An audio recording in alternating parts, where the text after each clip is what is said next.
I'm continuing answering questions that people that follow the Challenge the Cycle tour have asked, and the next question is, how much sleep did you get on the average night of a tour during the week?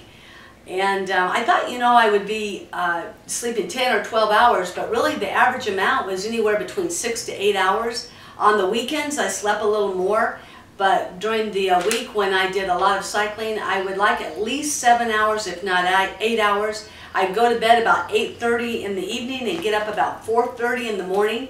And then it was Saturday and Sunday. Those were my 2 days where I didn't have to ride.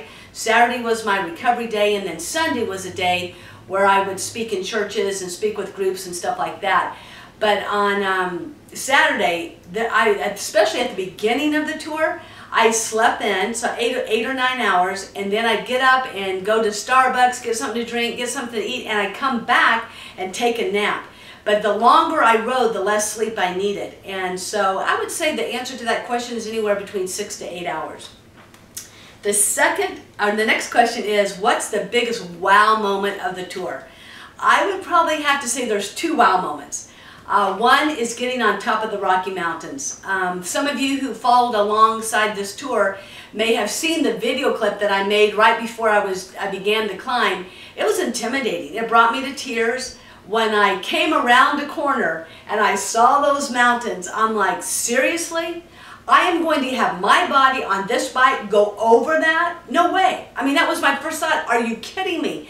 And so for a while, I just sat there and just looked at him, teared up, and I thought, you know what, there's no way for me to get to Georgia without going over them. So instead of saying, seriously, I think I can get over these?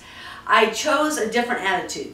And the attitude was, you know what, Rocky Mountains, you may be majestic, you may be huge, you may be big, but you cannot grow 1 more inch.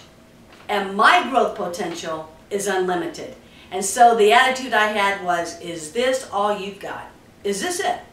Because I am going over. And so I put it in the granny gear and started climbing, told my brain, you're going to be doing this for a very long time, so just get used to it. And when we got to the 10,296 feet, that was a wow moment. I got to the top and they said, you're at the summit of the Rocky Mountains. And I'm like, holy cow, I did it. And so we stopped and we spent about an hour there at the very, very top and just celebrated, had fun, ate a Snicker bar, and just, yeah, we did it. So that was a wow moment. Another wow moment that was less celebrative but more emotional was coming into Georgia.